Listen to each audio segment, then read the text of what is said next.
Assalamualaikum, apa kabar kawan semua? Semangat petani Indonesia. Di video kali ini, saya akan berbagi pengalaman langsung dari kebun sendiri tentang dua sistem panen yang sering menjadi perdebatan. Yang pertama, sistem curi buah atau turun buah tanpa turun pelepah, dan sistem overpruning atau turun buah sekaligus turun pelepah. Mana yang sebenarnya lebih baik, lebih untung, dan lebih ramah untuk tanaman sawit kita? Sebelum masuk ke sistem panen, kita harusnya paham dulu satu hal penting. Pelepah punya fungsi utama untuk fotosintesis, menyimpan cadangan makanan, menyalurkan nutrisi untuk pembesaran buah. Kalau pelepah salah dikelola, dampaknya bisa langsung ke produksi dan kesehatan tanaman. Sekarang kita bahas sistem panen curi buah tanpa turun pelepah. Sistem ini biasanya dilakukan saat pemupukan belum maksimal sesuai standar. Pemupukan hanya sekitar 1,3 kg per pokok dalam 2 bulan. Di kebun saya ini, pelepah sengaja dipertahankan supaya tanaman tetap punya cadangan energi dan proses fotosintesis tetap berjalan. Ini cocok untuk kondisi pupuk minim seperti kebun saya ini. Kekurangan dari sistem ini adalah panen jadi lebih susah, ya, karena buah sering terjepit di antara pelepah. Butuh tenaga ekstra juga. Waktu panen jadi lebih lama dan cepat capek. Jadi bisa dibilang, sistem ini menyelamatkan tanaman tapi menguras tenaga pemanen. Kemudian kita bahas sistem panen overpruning atau turun buah, turun pelepah. Berbeda dengan sistem pertama, overpruning menuntut pemupukan harus sesuai standar. Kenapa? Karena saat pelepah dikurangi, nutrisi harus benar-benar cukup dari pupuk.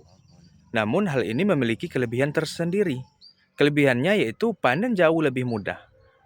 Buah tidak terjepit dan pemanen lebih cepat dan hemat tenaga.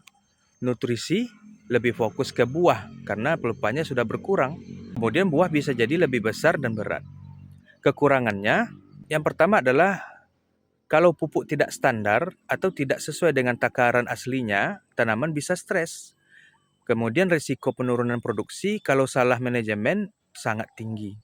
Artinya, overpruning itu enak dipanen, tapi mahal dipupuk dan harus disiplin.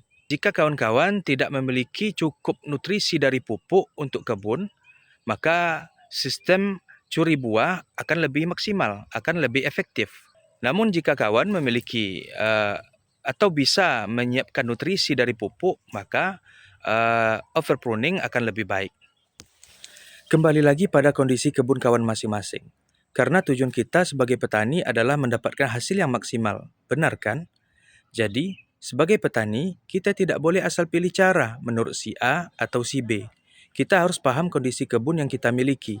Kita berharap dengan pemilihan cara dan perlakuan yang tepat pada tanaman sawit, nantinya akan menghasilkan produksi yang maksimal. Tapi yang harus kita ketahui, tidak ada sistem yang mutlak paling benar. Yang paling benar adalah yang sesuai dengan kondisi kebun kita. Sebagai pemilik kebun, sekaligus petani yang masih belajar, saya melihat bahwa manajemen sawit itu soal menyesuaikan kondisi, bukan ikut-ikutan. Kalau pupuk belum maksimal, jangan memaksakan overpruning. Tapi kalau nutrisi sudah tercukupi, jangan ragu mengatur pelepah supaya panen lebih mudah dan hasil lebih optimal. Semoga video ini bermanfaat, terutama buat sesama petani sawit pemula. Kalau kawan-kawan punya pengalaman berbeda, silahkan tulis di kolom komentar. Jangan lupa like, share, dan subscribe agar channel ini bisa berkembang. Wassalamualaikum warahmatullahi wabarakatuh.